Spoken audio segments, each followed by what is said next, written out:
either a slightly different from what they are, or we see things that are normal.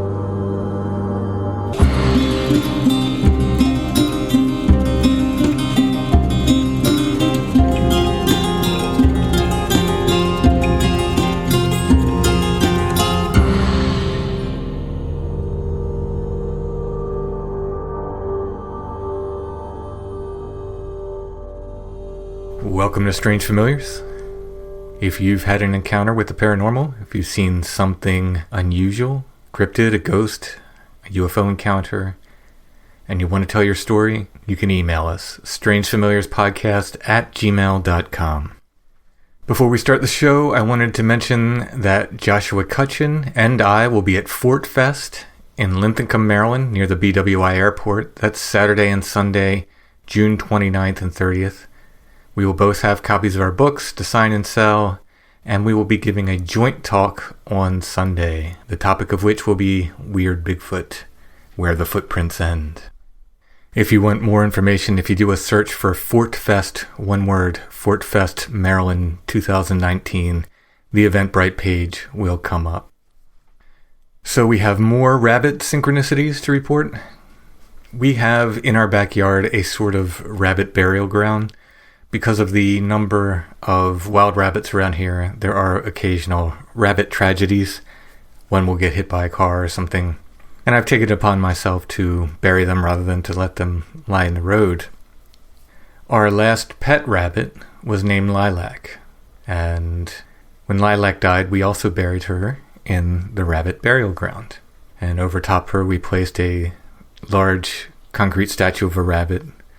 When we found Echo, our new bunny, we found her no more than 20 yards away from that statue and Lilac's grave. Well, today, Allison looked up what kind of bunny Echo was. We knew she was a mini Rex, but there are different varieties. And we were stunned to see the variety of mini Rex that Echo is called a broken lilac. And again, we found her no more than 20 yards away from Lilac's grave. In other rabbit news, Allison walked to the library today and came home and said, I think there's another domestic rabbit out there right around the place where we found Echo. So I went out with her and looked under a car and I said, oh, this one? And she said, oh, no, not that one, another one. So there are actually two more domestic rabbits that someone has let loose. I spent my entire evening tonight catching one. I'm completely exhausted, but I did capture one more. There's at least one more domestic rabbit out there, which we will do our best to capture and keep it safe until we can find a home for it. If anyone local to York County, Pennsylvania or nearby is looking for a pet rabbit, contact us. You can email strangefamiliarspodcast@gmail.com. We are looking to home some more rabbits. So tonight we'll be talking with Johnny Miller. You've already seen his art. He's done a couple of the icons for Strange Familiars recently, and now you get to hear his stories. The first half of the conversation we talk about art and the occult, music and more. In the second half, we get into some strange sightings Johnny has had.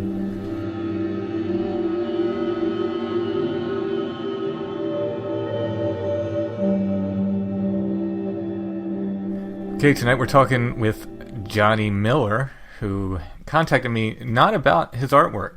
And I was familiar with your art. I'd seen it around. I'd seen pieces here and there. I'd run into it different places. Certainly the t-shirt you designed for Cody, Borealis Ironworks. I'd certainly seen that work. Yeah. And some of the stuff you've done other places, including Fiddler's Green magazine, which we both do work for. But I didn't make the connection that this person who contacted me was also the person who had done this artwork until we talked a little bit, and then I was like, oh, okay, so you didn't even contact me about the artwork. You contacted me with these paranormal experiences. But before we get into those, let's talk artwork, because I love your art, and like I said, we've kind of orbit the same places here, it seems. Yeah, I mean, I feel like I'm indebted to the work that you do, definitely, for, it's been a huge influence on, and not only my artwork, but just the direction that my sort of interests have taken. So I encountered, your music whenever I was in college, and from there, I just, sort of, the whole DIY underground folk sort of punk zine tape culture era. And so, I ran across a compilation that had one of your tracks on it. And I just, from there, it just took off, and I was doing a lot of digging around on the internet and making connections with other artists that you'd released albums for on your label. I noticed that you had done a lot of the artwork for, all the Stone Breath records, and I was just like, this is really cool. And then a little bit after that, about the same time, or, round about the same time, I had first encountered Austin Osman Spare's artwork. And a friend of mine who I was working with at the Park District here in the city, I was a gardener, and this actually was what I wrote about for the Fiddler's Green, the recent issue of that. There were so many interesting people that I ended up working with at this place, and one of them was someone I went on to be really close friends with, and he kind of wanted me to get. He was like, you don't really, you're not really drawing as much anymore. I know you're an artist and musician, and he really kind of prompted me to he's like, you should take a look at some of this stuff. Austin Osman Spare is a really cool artist that I've known about for a long time, and you should take a look at this guy's stuff. I think you'd really like it. And so from there, I just went and kind of did some research on the internet. It was really difficult at that time to find books by him. There had only been a few things. I mean, there's obviously stuff that was published in the 70s and stuff like that, these reprints, facsimile editions and stuff like that, but those are really hard to come by too. So I really had to go hunting. And eventually I picked up something of his at a local kind of metaphysical bookshop here in Chicago where I live. And just looking at his work, I was like, this is amazing. I can't believe that I had not heard about this guy. I went to art school, and there's, his name is never mentioned in anything to do with that particular period. I don't know how familiar most, people that might listen to this show are with his work, but he was basically I would kind of call him a proto-surrealist artist. Would you agree with that kind of statement, I guess? Yeah, he started off as an incredible portrait artist. His portrait work is exquisite. I mean, honestly, one of my favorite portrait artists, I think, period. It's beautiful, his portrait work. Absolutely beautiful. And something happened. He shifted, and I guess surrealism happened, and Picasso and all that. So this is right at the end of the 1800s, and art really changes. Art changes a lot very quickly, and I think he felt that he didn't want to be stuck in the old school. So the old school is very realistic stuff, and of course, I guess it starts with impressionism and so forth and things. The camera is the ultimate tool for realism. So it's kind of hard to compete with that. Although I would argue Spare's portraits capture way more than a camera ever could. Well, yeah, and that's the whole idea behind those sidereal portraits that he would do as well, where he sort of, he would make these, and this was, this went on, kind of later in his life, I think, when he was doing a lot of those, if I can remember, correctly date-wise, but he would do these sort of, they were really realistic portraits, but they were skewed in a bizarre way. Yeah. And I think his intent was that, by painting a person's portrait in this way, you got to see a side of them that sort of this hidden, veiled, more occulted side to the person. But he did this for a lot of sort of he would paint just normal folk in his area. He was a sort of a Cockney, kind of lower class person, kind of living in on the fringes of poverty in his area in London. And he would paint people that he just encountered at the local pub and on the street. But he had this beautiful way of capturing people in this sort of I guess you could just call it surreal way. But then he would also do straight portraiture too, which was, like you said, his stuff is just absolutely phenomenal. If you look at what he did, though, so my opinion with Spare over the years has changed. And one of the things I like about your art in looking at it is, I don't know if you've put one and two together in such a way, or if you got this idea organically without ever thinking it out in such terms, but if you notice what Spare did, there's nothing in him that's copying other artists. So you can see his artwork change as he realizes art is changing, and it's very organic with his artwork too. You see things start to, suddenly smoke starts to take on a different character, in his ink drawings and so forth, and eventually these weird creatures start coming out of the smoke, which are not realistic at all. They're very strange looking, and I think that's his way of incorporating ideas like cubism and surrealism and so forth, but in a very personal way that's very unique to Spare. So you can have, like you said, it'll be a very realistic portrait, and then it just goes off, like, in the background or part of the portrait would just go off into this sort of surreal, kind of other style almost. And it's like two styles in opposition sometimes, which may in fact fit into Spare's whole idea of himself being the Janus archetype, which he said he always felt like he was facing in two directions. But in any case, what many people who are influenced by Spare, both magically and artistically, don't ever get is the point of Spare was not to copy Spare. Mm-hmm. The point of Spare was to forge your own way. And it took me a long time to learn that. I spent my 20s doing death posture portraits and things, It was, and at some point it clicked. It was like, oh, no, Spare wouldn't want you to imitate Spare at all. Spare would want you to do your own thing and, take the ideas of Spare, but do your own kind of thing with them. So there's a lot of, not a lot, but there's a few occult artists out here who I've seen was like, wow, you've really studied Spare, and that's where it ended, But I really like that you've taken these ideas and you have this sort of folk quality to your illustration that, it's a different aesthetic. You're not just trying to be, Austin Spare Jr. Yeah, I actually, whenever I first encountered his art, I think a lot of people do this with anything that they're influenced by. You're going to try to imitate it. You're going to try to take some of his techniques and incorporate them into your own method of working. And quickly I realized I was like, this. First of all, the guy technically is just, out of this world. I'm not going to come anywhere near touching him, at least technically like that, but.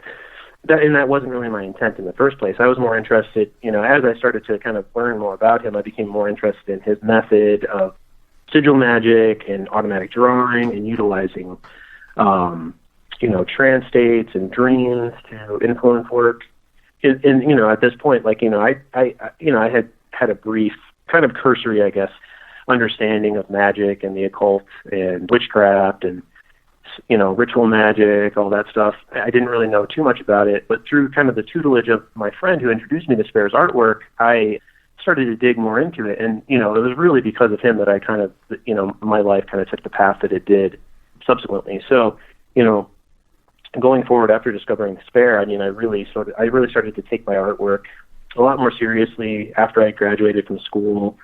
I think it was like 2006 or 2007.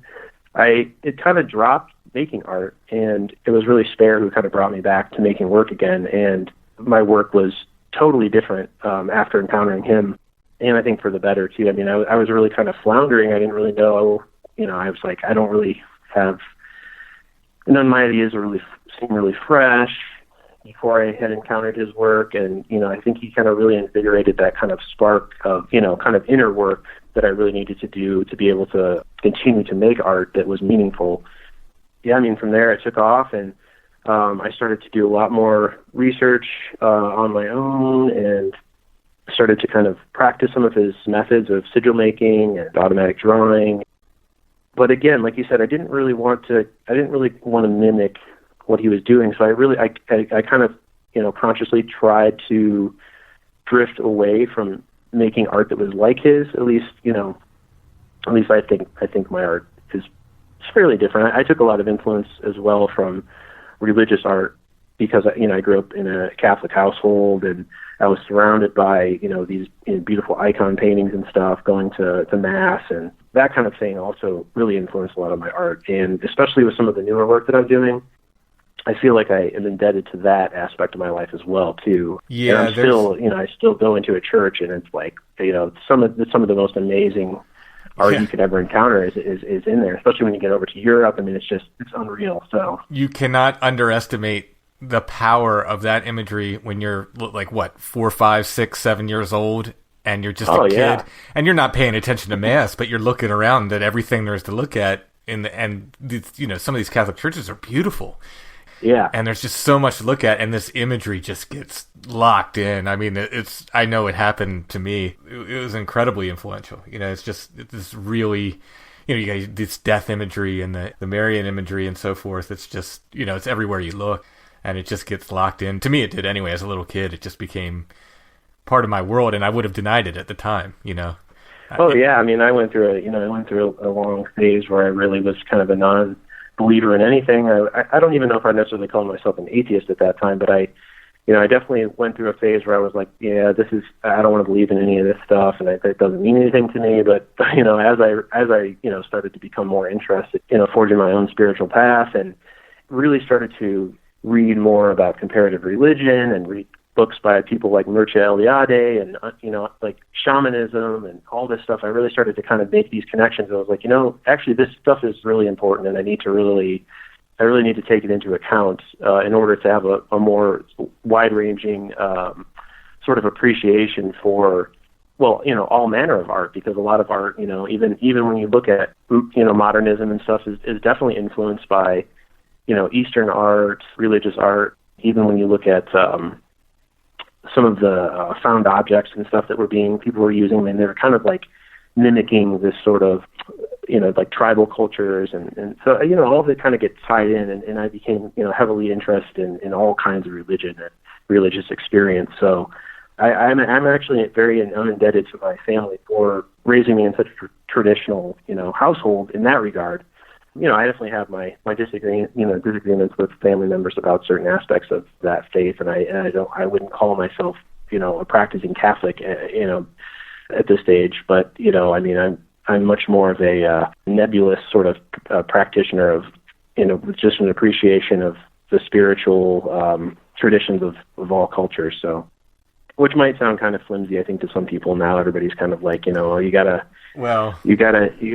mean? You gotta pick one thing and go with it. But I just generally do have an interest in a lot of things, and while I do, a lot of my work focuses on specifically aspects of what is termed traditional witchcraft. There's a lot that seeps in from, all manner of non-Christian religion, like you mentioned, folklore, the folk life of people, and just traditional costumes and dress and music. All that stuff kind of feeds into my overall sort of aesthetic. So,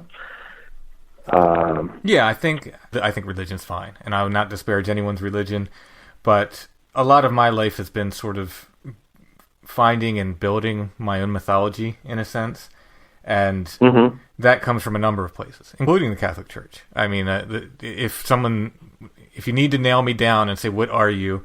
I say Marian animist, which makes people's heads explode, because like, wait, how do you marry those two things? It's like, well, it's hard to explain, because animism, depending on the way you look at it, can be a very almost universal type thing. You can apply it, to Buddhism. You can apply it to Christianity. You can apply it to many things, depending on how you look at it. But the influence of Mary in my life became very important in my 30s. It was like, and I had tried to, kind of almost deny it or at least walk away from it, and even tried to shift my interest to Mary Magdalene, because I got for a while interested in that whole like bloodline of Christ, Rennes le Chateau thing. And of course, Mary Magdalene plays very heavily into that whole story. The Blessed Virgin Mary just kept coming back and coming back and coming back. And at some point, it was like, this is going to be part of my life forever, and it's you can no longer deny this. So yeah, I think some people just have to. Well, my best friend put it best. He said, "Some things hum and some things do not hum. I follow those things which hum." And I got very happy when he said that. He said that to his wife when she was like, "How can you be this way?" Because he's about the closest person I've ever met to someone who gets my path, or maybe walks a very similar, if not the same path. And he said that to her. He said, "Some things hum, some things don't. I follow those things which hum." And I was like, "Oh man, thank you so much. Now I finally have something to tell people." Yeah, that's fantastic. And going back to creating your own mythology too, I think that's an important thing. I mean, I actually just read something from Rumi, or it was a quote that he said that was almost exactly that. It was like, you must create your own myth or become your own myth or something like that. I'm paraphrasing obviously, but I was like, oh yeah, that's fantastic. And even we were talking last time we spoke about psychic questing, and kind of finding your own. Your people are each person's on their own trip. Everybody's got their own personal experiences that feed into the person that they are and that they're becoming, and that is constantly unfolding. And I think that's a really good way to look at things. I think that any form of dogmatism, whether it's in witchcraft practice or whether it's in Judeo-Christian framework, is just very uninteresting to me. And I think the people that resonate the most with me that are in those types of traditions are the ones that are the outliers, the ones that are telling you, that you do have to make your own path. I mean, even somebody who is another big influence on me is Andrew Chumbley. I don't know if you're familiar at all with his work or with what he was sort of trying to do with his version of traditional witchcraft. But, I think when he first started off, when you look at some of his earlier... Oh, go ahead. I'm trying to... Did he write a book? I'm trying to think. He was a traditional witchcraft practitioner who, kind of in the early 90s, he wrote a lot for Starfire Publishing, which he wrote some articles for them. I used to do art for them. A publication called The Cauldron. Oh, you did? I did art for the Starfire publication itself. Okay. Probably seen his work. Yeah. I can describe it more fully, so I'm looking at it now. Better understanding. Mm-hmm. He was one of those people who was I think heavily influenced by somebody like Osnatz and Spare. But when you read you start to look at his work as it evolves, and it becomes its own thing as well. I mean, it starts off, and there are some very obvious kind of thematic elements that you can see coming from Spare, but he takes it in a direction that is so amazingly unique. I study a lot of his writing, and I love his artwork. And it's one of those things that for me is that, there's a lifetime of wisdom to be kind of picked apart in his work. And a lot of it is very obtuse for even seasoned occultist or magical practitioner. And that's part of the beauty. It's almost like it is mystical writing, it is mystical prose and mystical poetry, a lot of the stuff that he wrote. His big thing is that he also stresses this idea of don't read my work and think that you need to follow this to a T. This can be, your own path. This can be something that you take and make your own. I'm just providing, perhaps some ideas that can help to facilitate that opening up of oneself, or help kind of lay the groundwork for creating your own magical universe. So that aspect of his work was really important to me as well after finding out about Spare. And then from there, things really took off. That's when I really became interested in studying historical witchcraft and folklore from all over the place, specific interest in certain aspects of especially American witchcraft lore, and then very much interested in the British Isles and Ireland as far as the traditions of witchcraft go there. And so I was doing a lot of reading all over the place.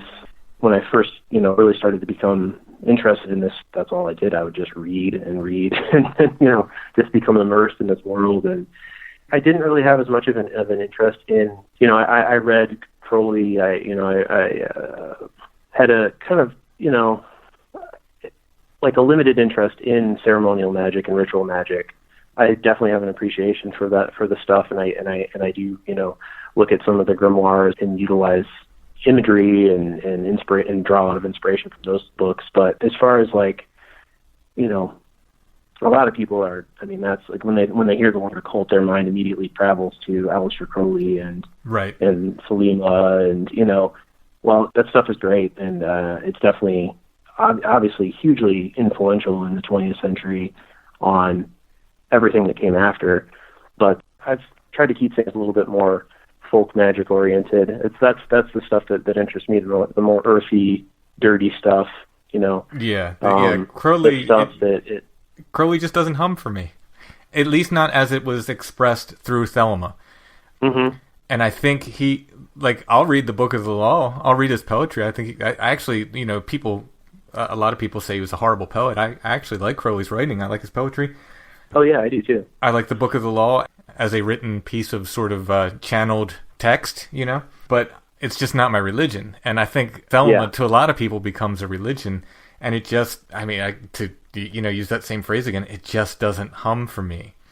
Yeah, I mean, obviously without doubt. I mean, like Crowley. I mean, I think of book 4 was, I think, the first book of his that I found, and I was like, wow, this is really interesting. I mean, he's talking about, yoga and breath work and ways to set up a ritual space and, the different ritual implements in that book. And that was actually, I was like, oh, this is actually very helpful. But then, you pick up some of the other stuff and you really have to, it's just, yeah, like you said, it just doesn't hum for me either. And it just doesn't carry the same sort of power that, that comes through these sort of more, I guess, like visceral or intuitive forms of creating art and creating magic, which is how I've always gone about things. I mean, I played music for a long time as well, and I always was like, I'm terrible. I'm a terrible musician. But one of my band members was like, he's like, the thing about you is that you're just intuitive, and you can figure things out, and you know how to make things work in the context of what you're doing. And I was like, oh,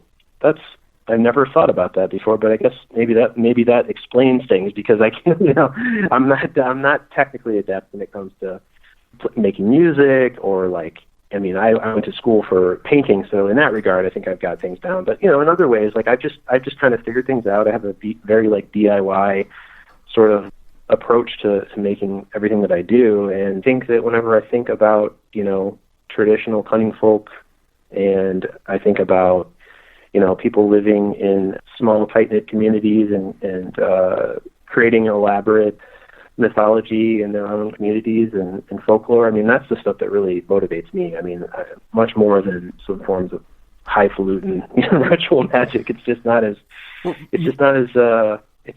do it for me. It's not as dynamic, I feel like. Music is a good parallel for it, because, like, for example, I worked for years at a local music shop, and many people there, not everyone there, but a lot of people there had been there for, since the 70s, if not the 60s. And these are old school bluegrass guys who put, like, everything is based on, like, how good you are. So they were, it was always who was the best, bluegrass banjo player, who was the best mandolinist, who was the best clawhammer banjo player. This guy's really good. This guy's, one of the best. And I knew I was never going to be the best at anything. Like, it's just not, I could practice every day of my life, and I'll never be the best fill in whatever instrument. And one of the teachers there at some point came to me and said, I don't understand why you have all these LPs and stuff. And like how you have all these opportunities musically. You've toured the country. You've got all these LPs and you're always recording, and you got this and this and this, and you've had all these opportunities. I don't understand why you get this. And it's kind of like very kind of like disdainful kind of way. Yeah. And I thought about it for a minute, and at this point, I'm in my 30s or even my early 40s, and I'd found myself. And I'd found my place in the world. And at some point, I just said, I realized at some point in my life, I was never going to be the best banjoist in the world. I was never going to be the best clawhammer banjoist in the world. I was never going to be the best singer. I was never going to be the best singer banjoist in the world. I was never going to be... But the one thing I could be the best at was me. And that's the only thing. And I guarantee you, no one else... Good or bad, it doesn't, whatever you think of it, no one else can make a Stone Breath album. I am the only person in the world who can make that album. And that's the only answer I can give you. Because, and I think like DIY culture did that for me. It gave me the confidence to do that, to have that kind of attitude where I know I'm not the best, but I also know that A, no one's going to do it for me. No one's going to sit there and write these songs for me, It's down to me to do it. And B, I have enough confidence to get the job done with whatever I'm doing. Currently I'm writing a lot of harp songs. I'm not a great harpist by any means. I'm not probably a bad harpist, but I can get the job done for what I need to do. Mm-hmm. Like you were saying, that sort of folk culture mixed with DIY, mixed with that kind of visceral, like, just jump in and do it. Mm-hmm. And I think that'll get you places in the world if you just have the confidence to do it. And by place, I don't mean like, hey, I'm not famous, I'm not rich, but I'm happy. I'm creatively happy.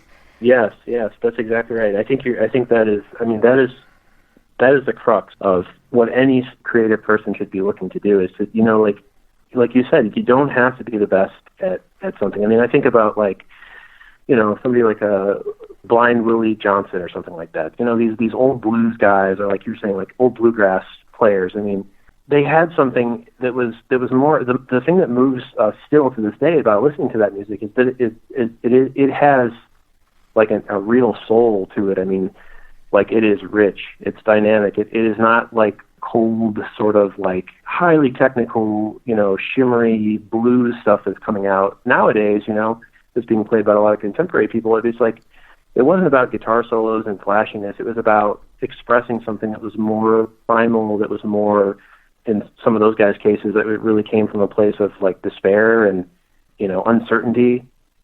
So, and I think that, you know, whenever you as a creative person are fired by that kind of stuff, amazing things can happen.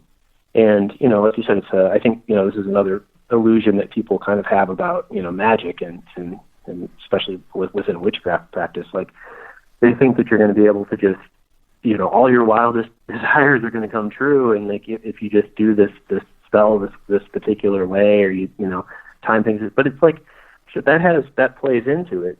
But people forget that you have to act on things. You have to make it happen for yourself. You can't just sit back and after you do this action, just expect that it's going to take care of itself. You really have to be proactive. You have to take initiative, and you have to do it yourself. And that's, I mean, that, like, coming from like a, you know, background in punk music and that whole kind of, you know, subculture, like, that was mind-blowing to me whenever I first discovered that you could just, you know, do things on your own. You didn't need to get approval from anybody else. You could go to Kinko's or wherever and Xerox your own zines and, you know, make prints of your work that way. And I was like, this is just like the coolest thing I've ever seen. Yeah. You know, and it just revolutionized the way that I thought about a lot of stuff. And I mean, that's still kind of the way that I do things. Everything that I've ever achieved creatively is because I've gone out on a limb and sort of put myself out there and said, hey, you know, like, I may not be the best you've ever seen, but, you know, I have a passion for this, and this comes from a place that is deeper than even I can understand, and I'm putting it out here on page or, you know, on the canvas, and if you like it, I'd love to work with you. You know, that's kind of how it's always worked for me. You know, like I said, I think I'm indebted in a large way to, like, seeing the way that you've gone about things in your life, because at the time that I discovered your music and your label, I mean, I was kind of like, I don't know.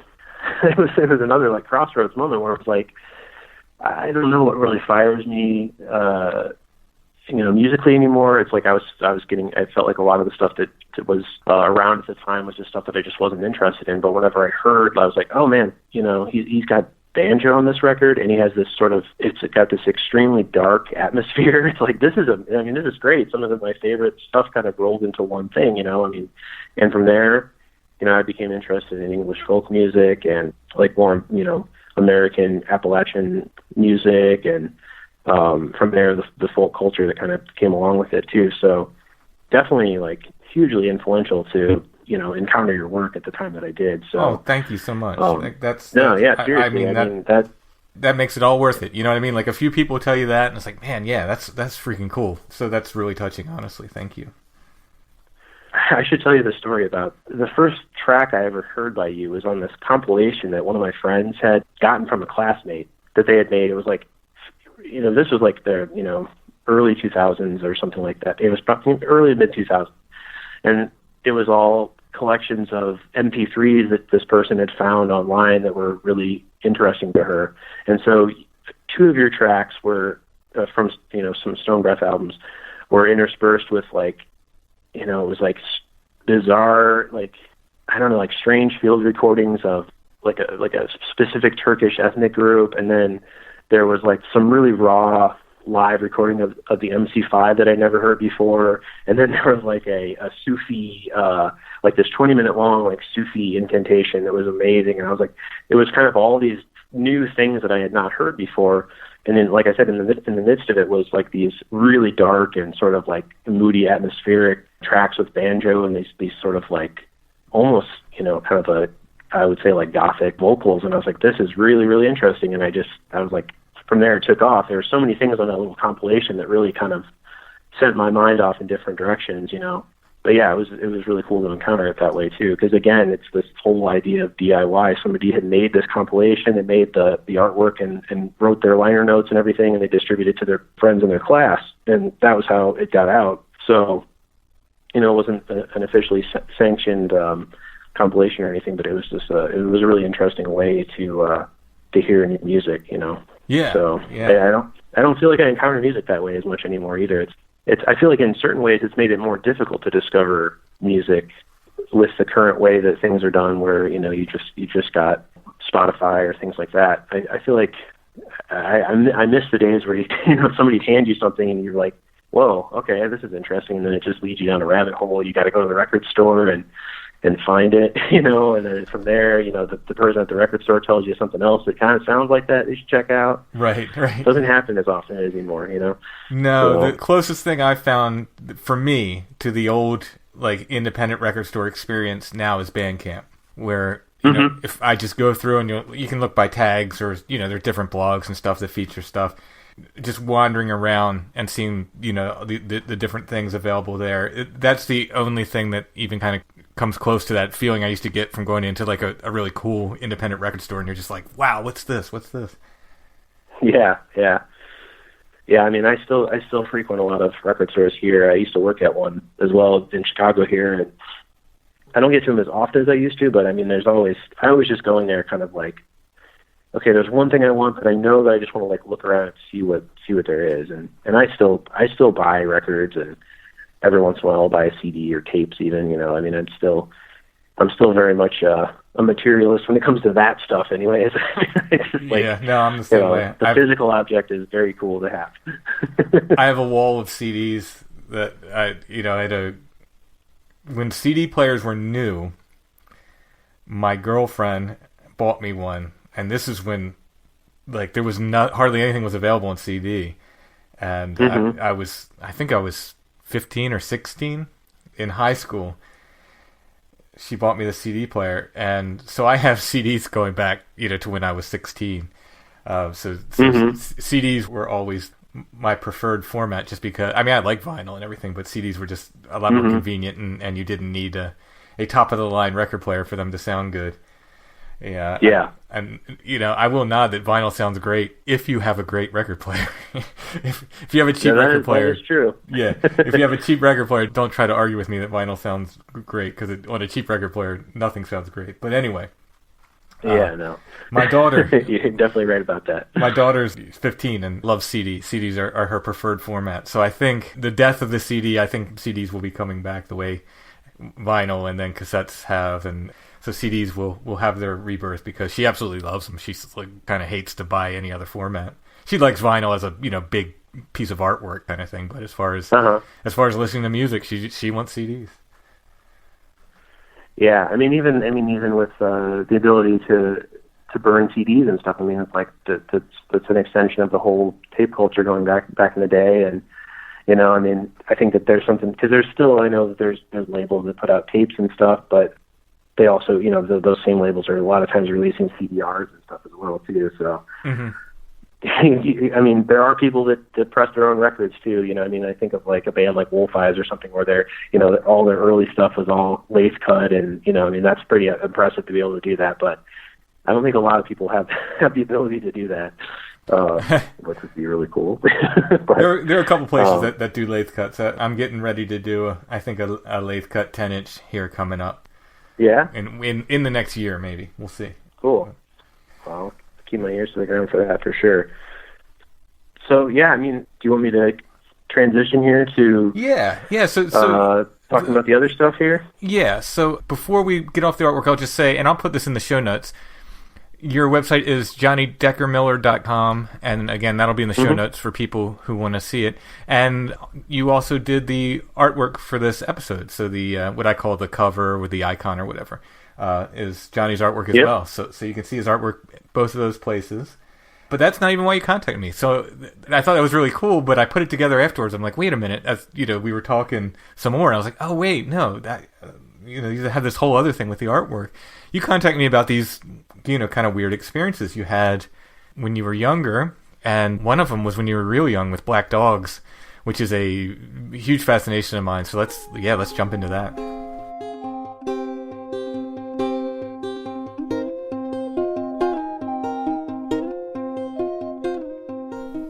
Strange Familiars podcast is brought to you by our patrons. Without our patrons, we could not do Strange Familiars. We're almost at 100 episodes. We never would have made it that far without our patrons. So thank you, patrons. Thank you for your help. Thank you for your support. If you'd like to help us make Strange Familiars and get extra shows besides, we do at least one full extra show for our patrons every month. Please consider becoming a patron at Patreon. That's patreon.com/strangefamiliars. There's all different levels of support there. If you want things like t-shirts, stickers, pins, copies of my books, and more, you can check that out. It's all at Patreon. Patreon.com/strangefamiliars. If you don't like the idea of a subscription, you can always make a one-time donation via the PayPal Me link. That is in the show notes at strangefamiliars.com.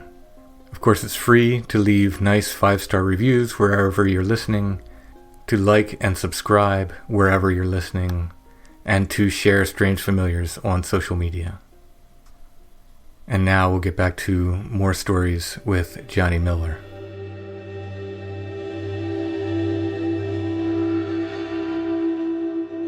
Yeah, I mean, I really, I listened to your podcast for a long time, and then I felt compelled. I was like, I have to reach out to Tim and talk to him about, because there are some weird sort of synchronicities or coincidences with one of the people who was interviewed in a previous episode. And I was like, I just have to call email him and let him know what happened, because it's strange. It's a strange parallel. But yeah, I mean, ever since I was young, I've had strange stuff happen. One of the first things that I remember is basically these strange, black dog encounters that I would have. To my memory, it seems like it was almost a nightly thing whenever I was a kid, growing up in Northwest Indiana, where my mom would, she'd be putting me down to bed, and I would, be begging her to, not shut the light off, because I could see out in the yard there were these, look like a black dog, like large, kind of almost German Shepherd looking black dog with kind of reddish eyes. And, I don't know if this was just influenced by something that I had seen. I mean, I think I told you the last time that we talked that, like, I had seen the Ghostbusters movie, and that dog in that movie always freaked me out, the black dog that was in there. But I think I had seen that after. I can't imagine my parents would have let me see that, like, whenever I was literally probably first grade or something like that, right. Whenever I remember this stuff happening. So I don't know which came first, if I saw that and then influenced it, or if I, but at any rate, this stuff terrified me. And I was convinced that I was seeing it, and I would look out, the window every night and see these black dogs just sitting in the yard or standing in the yard. They didn't do anything. They never moved. There was no sign of them at any other time other than whenever I was getting ready to go to bed. I had come to find out that there was some other strange stuff that happened in this house and in this area where I grew up that's still sort of like unveiling itself every time I talk to my dad. I recently went to go visit my parents, and I was, because I knew I was going to be speaking with you, I was like, let me just see if I can get some more information out of my dad here about this house and, like, the strange stuff that we sort of encountered there. And, a few years back, he told me that, we were just talking about memories of growing up, and he said, yeah, that house that we used to live in Hobart, Indiana, I saw some ghosts in that house. And I was like, what? Like, you never told me this. Like, it scared the life out of me. I mean, I was just, like, terrified. And apparently he'd woke up early in the morning or late at night, sort of in that groggy kind of feeling that you have when you get up to use the bathroom and get a drink of water in the middle of the night. And he walked out into the hallway of this house, and there were two girls standing in the hallway. And he said he just bolted back into the bedroom and, was like just petrified and fell asleep and just never really spoke of it again until literally decades later when he told me about it. And he'd spoken with my mom about it before, but I had never gotten the story.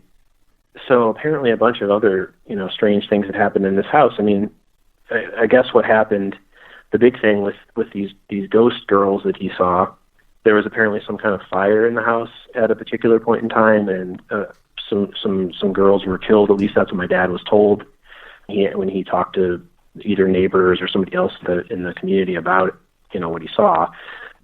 I went back recently to that area to see what was, because I have almost a picture perfect memory of all the places, even from whenever I was that young. I could I went back to the town and was driving around, and I could remember every place that I had been to, and I found the spot where the house was, and the house is no longer there. It's like totally leveled, seemingly for no reason. So it leads me to kind of wonder, like, what else was really going on in this house? Was there more paranormal activity after we moved out, or what really happened? So that was sort of the earliest experiences I ever had with strangeness, high weirdness.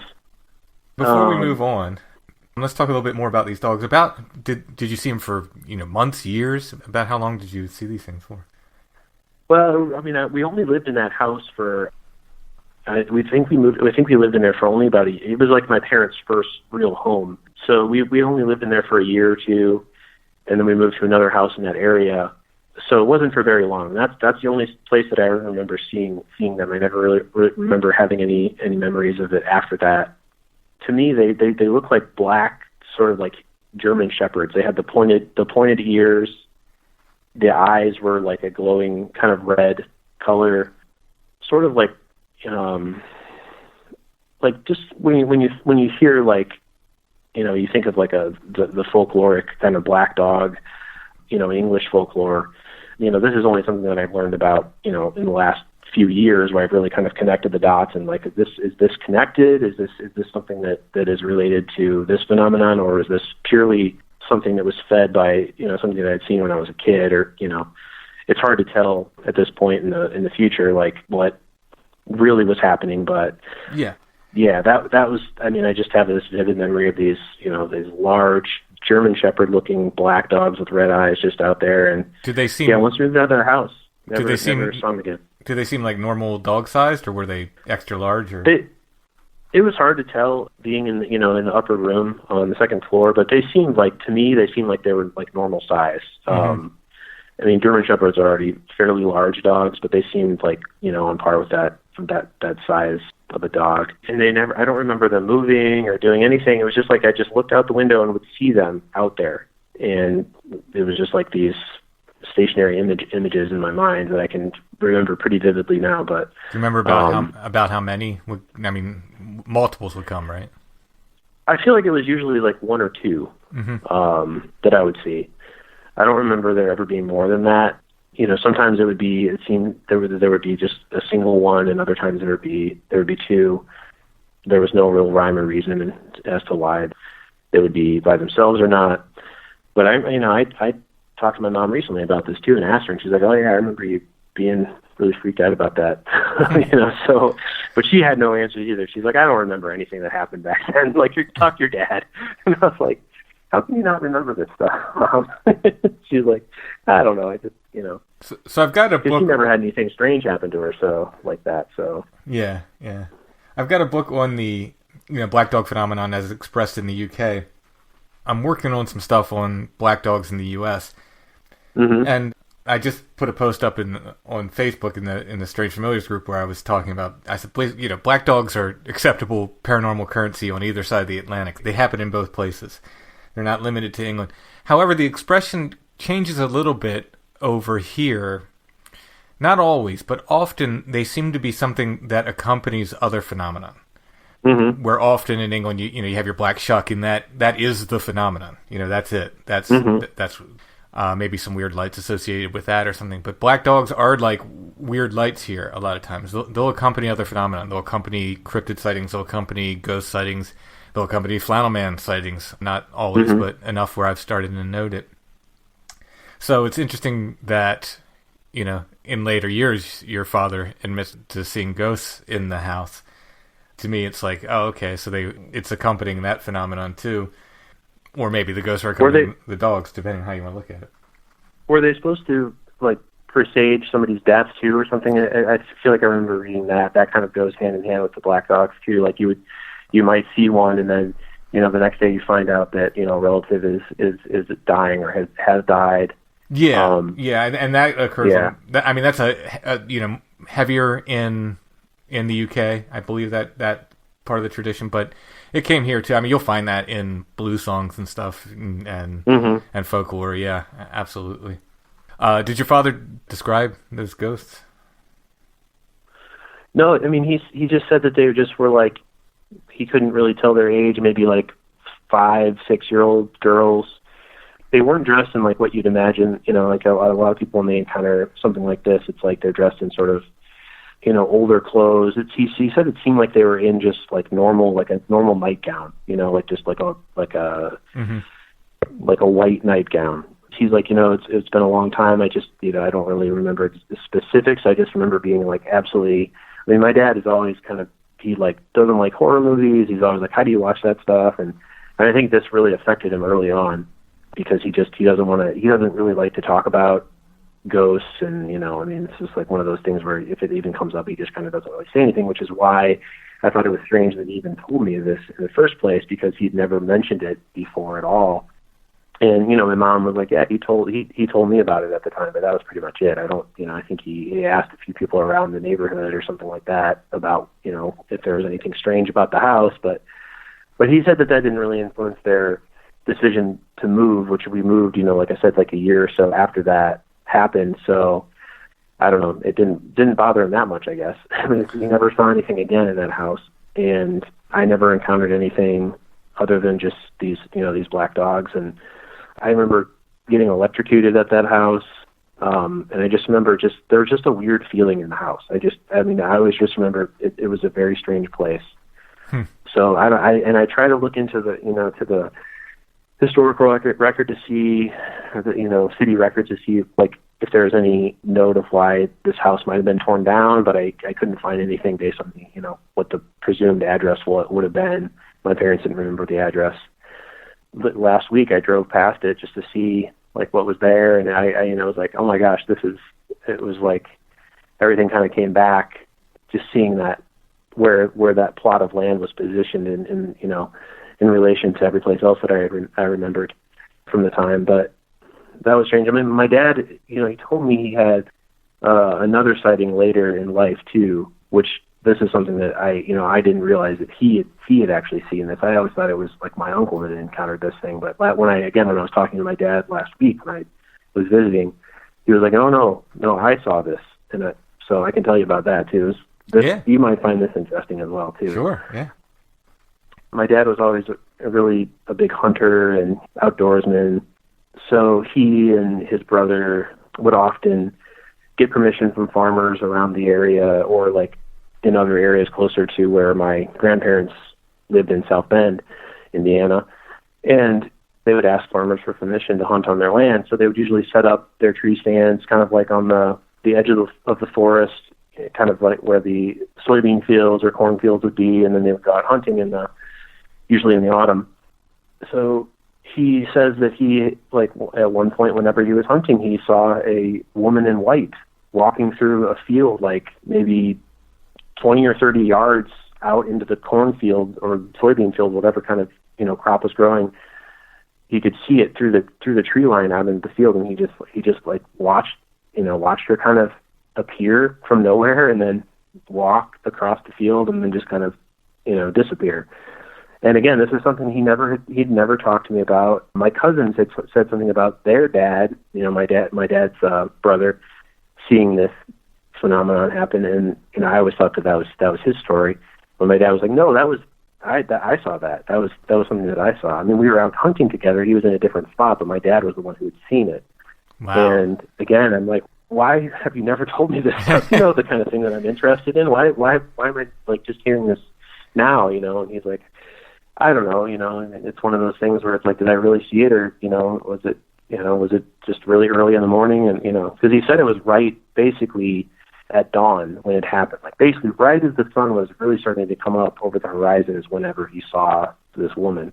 Wow. So, and apparently that area where he was hunting at, I looked into a little bit of the folklore of this particular place, and there's a road there that's supposed to have, a bunch of strange phenomenon. And there was mention of a woman in white, or like a prom, whatever that urban legend is with the prom queen who is on the side of the road or whatever. It's a similar sort of, folklore in that area. So I don't know if because he said that she was wearing a white dress, that was kind of flowing, and as she walked slowly across the field, it was kind of flowing behind her. So I don't know if this is related to that, but he wasn't aware that anything bizarre occurred in that area, at least to my knowledge. He never mentioned anything, and he, when I asked him about it, he didn't seem to know anything about the urban legends of that particular area either. So right. Who knows? But I thought that was very interesting. Yeah, that is very interesting. That's another one I track. Black dogs, women in white. I am definitely interested in those sightings. No, I was just going to say, this is all stuff that I, like in my life, I would have loved to have seen something like this. At least I think that I would have. But, it happened to be my dad, who is pretty reserved when it comes to talking about these kind of things. So, well, I definitely trust his accounts, but it's just strange that he happened to see it, and I never did. When I was talking to my dad about this, I said, you told me this stuff. Is there anything else that you've noticed in our family that is strange, or that you think that I would find interesting? That I like this stuff. And he's like, well, yeah, I don't know. Your grandma used to be able to predict when somebody in the family was going to die, and she was very accurate. And I was like, what? I did not know anything about this. And he's like, yeah, I don't know if she'll talk to you about it now, but, you should ask her sometime. So I'm definitely planning next time I see her to ask her about that. But that was about all the detail I could get from him about that particular familial legacy, I guess. But I'd never heard anything like that at all from anybody in my family. It could be now that, I'm older, and, I'm starting to finally get to the point where, my aunts and uncles and everybody are starting to kind of just open up more about things that have happened in the family or whatever it is. But yeah, a lot of this stuff I just wasn't aware of. So I'm glad to be finding out about it now, though. Yeah, absolutely. The weird light story you have, you were college age at that time? I was just about ready to start college. I think I was was moving from being a junior to a senior in high school. So again, this was like early 2000s, late 90s, early 2000s, I guess. So I graduated in 2001. So it would have been a year before that, so 2000. And so this definitely the most harrowing thing I think I've ever experienced. And like I mentioned to you last time, I think it's only recently that I've started to kind of see it in a different way than what I had originally kind of thought that it was. So there's a place on I-65 south of Crown Point, Indiana, where I grew up after we moved from the previous town of Hobart, Indiana. Most of my life was growing up in this town. And when we were in high school, a lot of my friends and I were really into horror movies, and, we would talk about ghosts and all kinds of, kind of metaphysical things that we just would speculate on. And at some point, somebody had told us, I don't even know how we originally heard about this, but somebody was like, oh, have you heard of this place? It's called Moody's Road, or Moody Road. And we're like, no, tell us more about it. So eventually we get the information that this is, and this sounds like, now hearing it now and thinking about it, it sounds exactly like these urban legends that every town seems to have, where, you go to this secluded road, you flash your lights, and, a strange thing happens. Either an apparition will appear, or there'll be orbs or whatever it is. But this particular one, there were supposed to be strange lights that would appear at the end of this really rural road. So we made plans to go out to the place. It was like late autumn or maybe early winter. It was very cold, I remember, and it was probably like 1 or 2 in the morning when we went out initially to this location, and it was about 45 minutes south of where we were all based out of in Crown Point. And this place is completely rural. I mean, it is. I mean, Crown Point was really rural at the time. Now Crown Point is very built up, and there's a lot of shops and things around there and industry. But at the time, it was already very rural. But going down I-65 south there, and getting deeper into to some of the other areas, towns down there, but there was nothing down there. It was just all farmland. So we get out to the spot. We used it, good old paper map, like that was how we found the location. We just basically looked up the name of the road in the town that it's supposed to be at, and we located where it was, and we just drove to where it was supposed to be at. I don't honestly know how we found it because it was so dark and we had no idea where we were going. But eventually we made our way to the spot, and we pull up to the end of the road, and it's about, I would say, maybe a mile from one end of the road to the other. The backstory of this place is that, one of the stories is people thought that the mob would come and dump bodies in this area because it was pretty close to Chicago. Well, that was one of the versions of the story. There was another version where there was a man whose daughter was kidnapped, so he went out looking for her at night with a lantern, and he comes to find her severed head sitting on a tree stump next to this large oak tree or something like that, and then he's eventually killed by whoever had killed her. That's another version of the reason that this place is supposed to have paranormal activity happening. So, there's no record of any of this stuff. I don't know where it came from. It's just another version of like an urban legend, I guess. So you're supposed to pull up to the road, and then you're supposed to flash your lights, the normal kind of thing that you hear about these kinds of things. So we get out, we flash the lights, the car is parked, and we get out, and we're kind of like walking around and walking down the road a little bit. And all of a sudden, at the end of the road, we do see a light appear. And it's a little small, little speck of light in the distance, and there are other little pieces of light that are shooting off in either direction from it, parallel to it.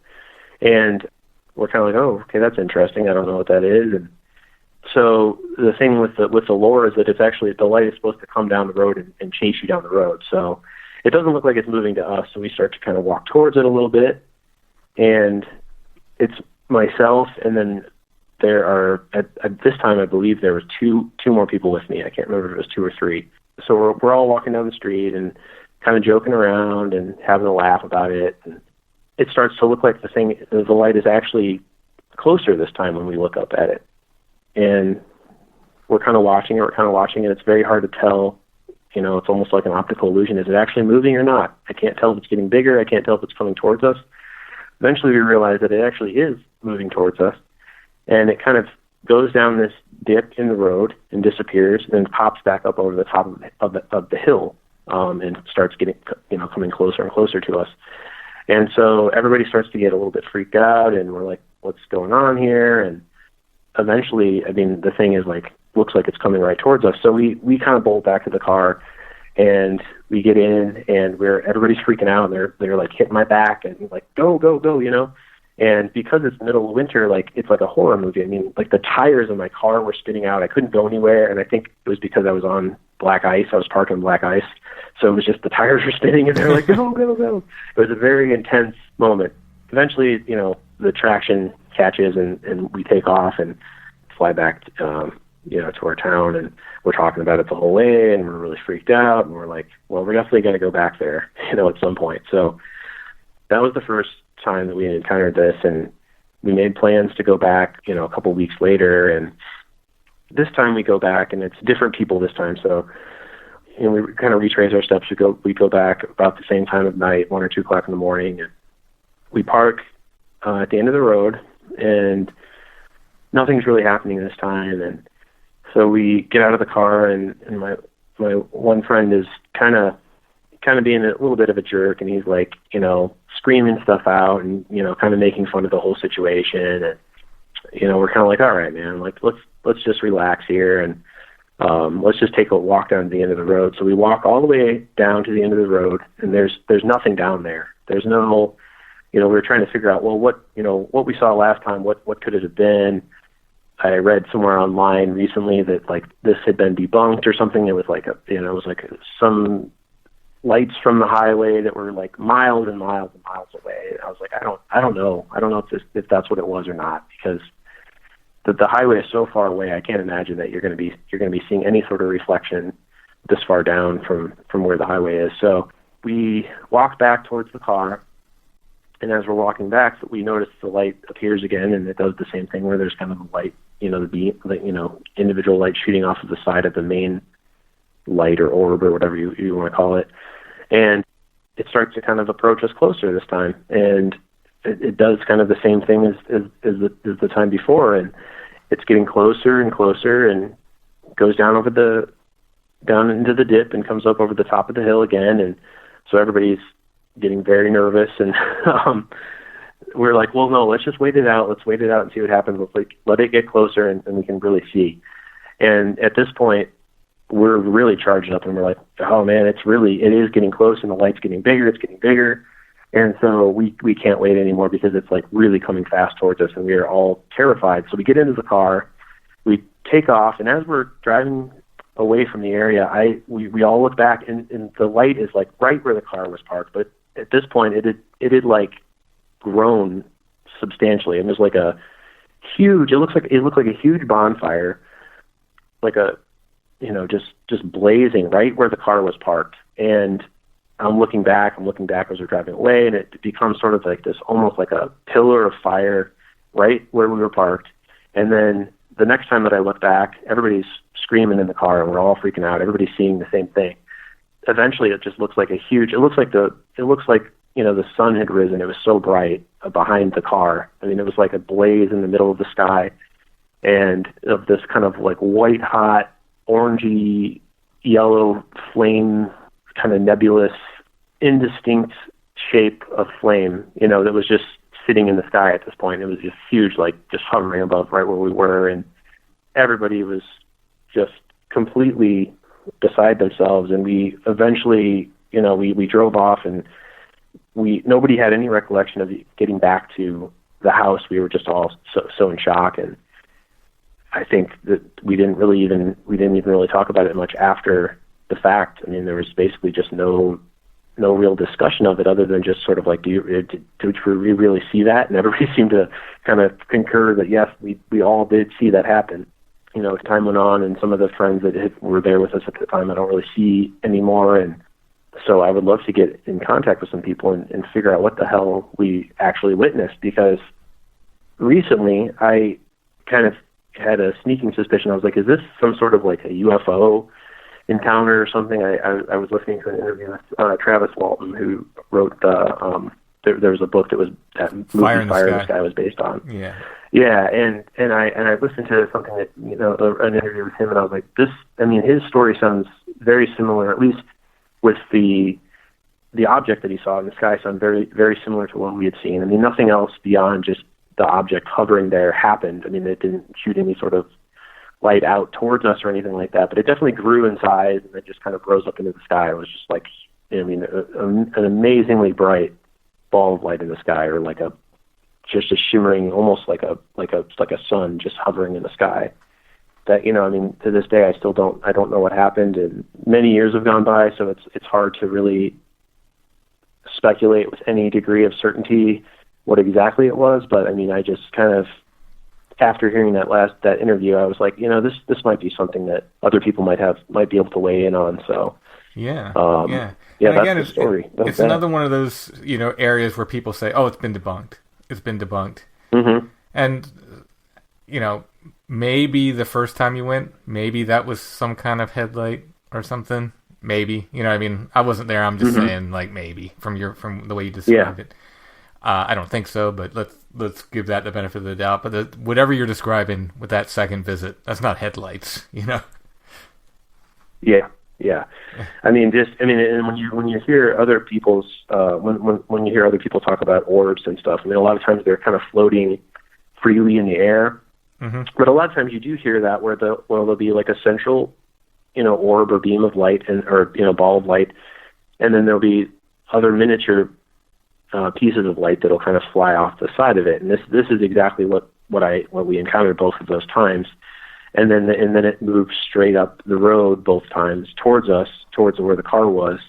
And I don't know if there was some sort of, if the lights of the car had something to do with kind of initiating some sort of activity, or if it was just always happened to kind of be there, or what really was going on. But yeah, I mean, it was almost like, at least the beginnings of how it works, both times were very similar. So, but I mean, anybody that I ever talked to about the road after that, or nobody really stuck around to see what happened whenever they did see the lights that they supposedly said that they saw. So I don't really have any other accounts of other people experiencing a similar phenomenon. So it's very difficult to, like I said, say with any degree of certainty what exactly we saw. But I mean, I just remember this immense white hot light behind the car that was just, I mean, huge, like just took up the whole sky. So, I mean, who knows what it was. It was absolutely terrifying.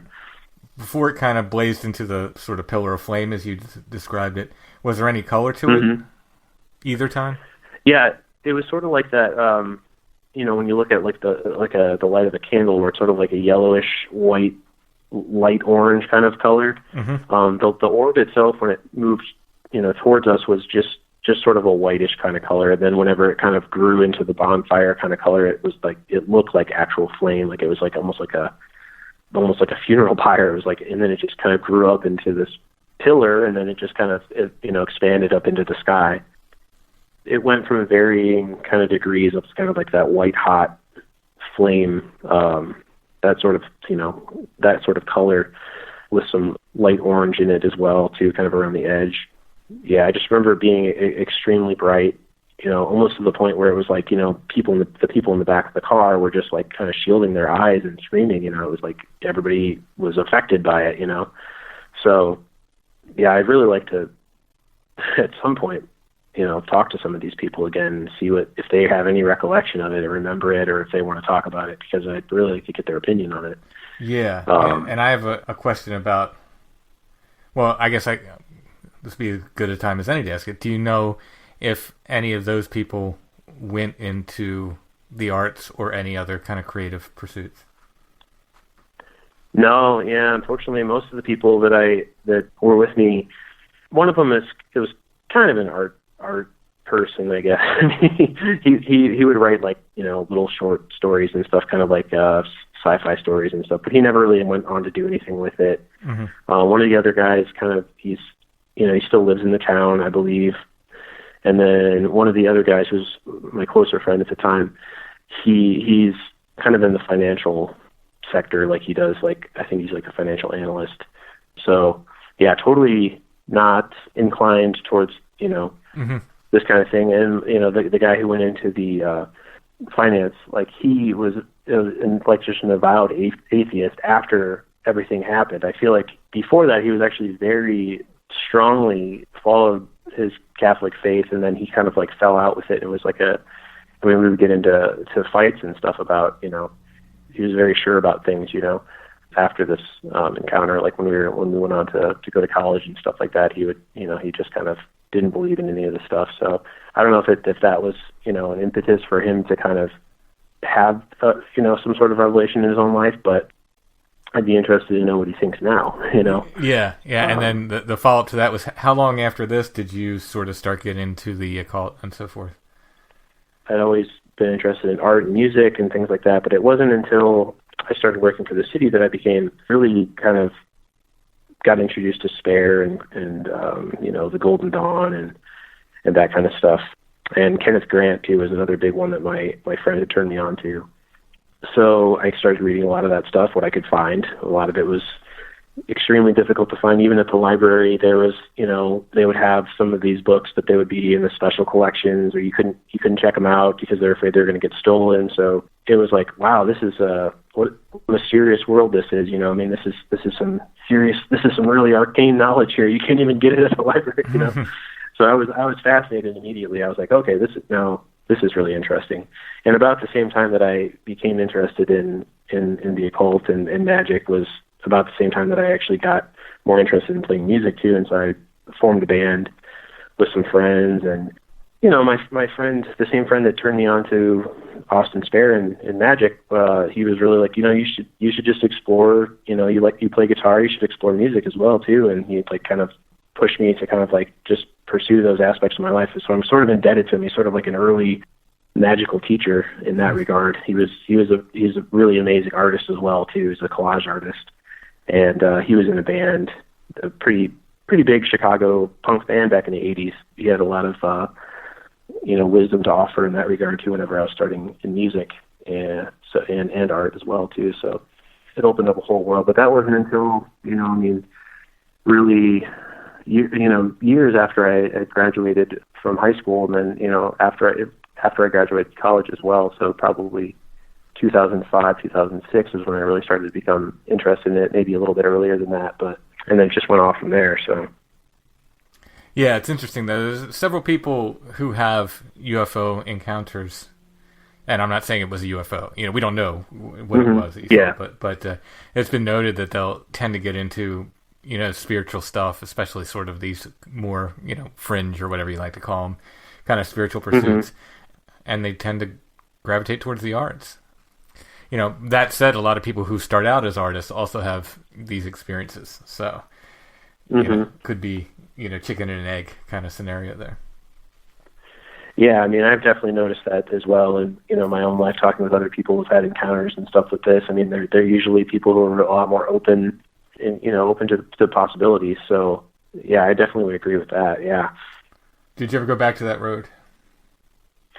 No, and I thought about going back there whenever I went to visit my hometown last weekend too, just to see kind of how things were. My parents moved away from Crown Point as well after I graduated high school. They relocated to closer to where my grandparents are, near South Bend, Indiana.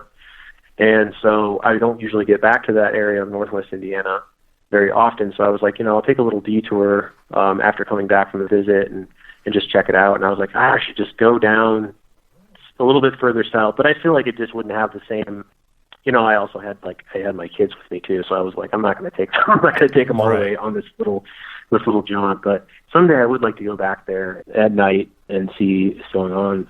I probably wouldn't do it alone, though. To be honest, I mean, it's one of those things where I think when I actually got there, it would come back a lot stronger. I feel like so. Yeah, I definitely want to have somebody with me.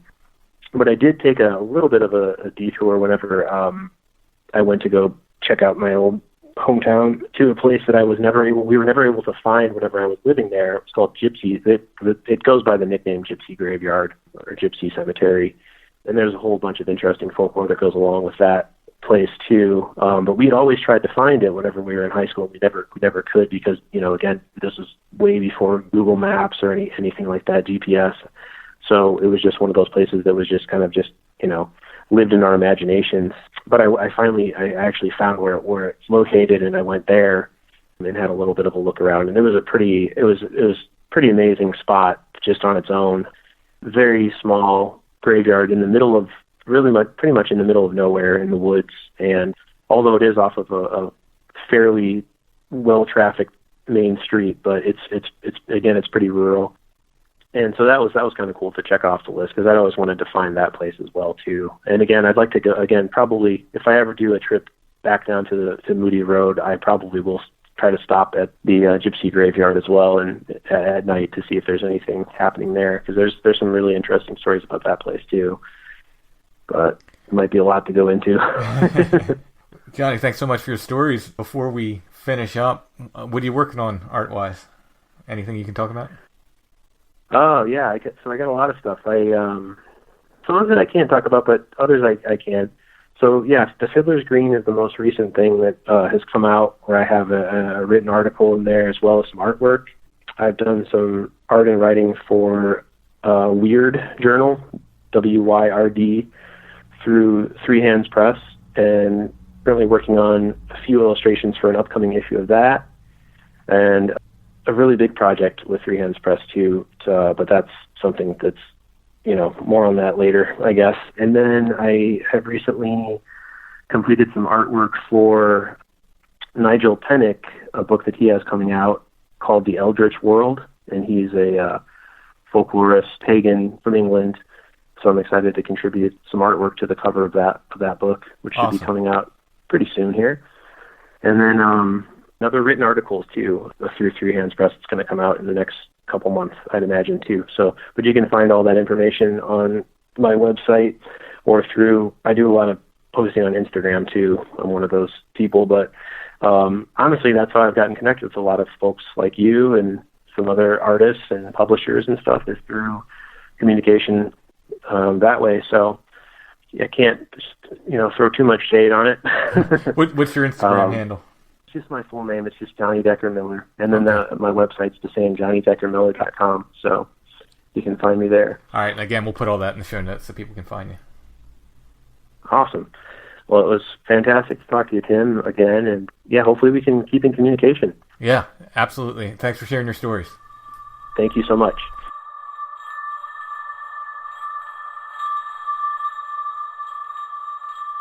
Thanks for listening, everybody. Episode 100, if all goes well, should drop next week for everybody. And thank you all for listening and supporting Strange Familiars. Thank you for helping us grow the podcast. It's pretty amazing. I can't believe we're at 100 episodes.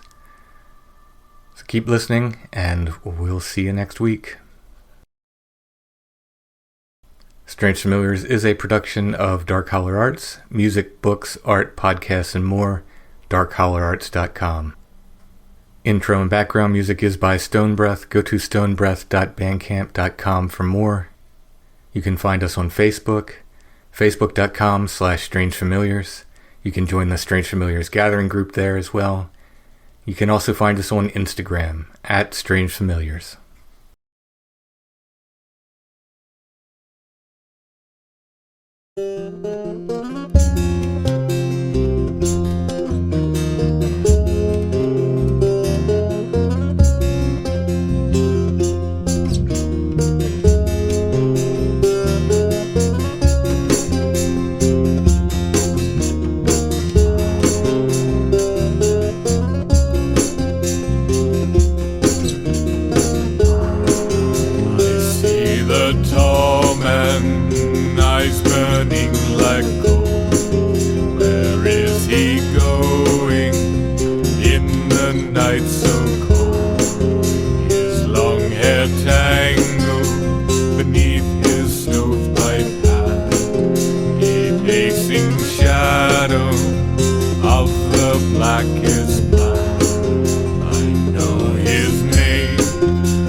Listen to his breath and what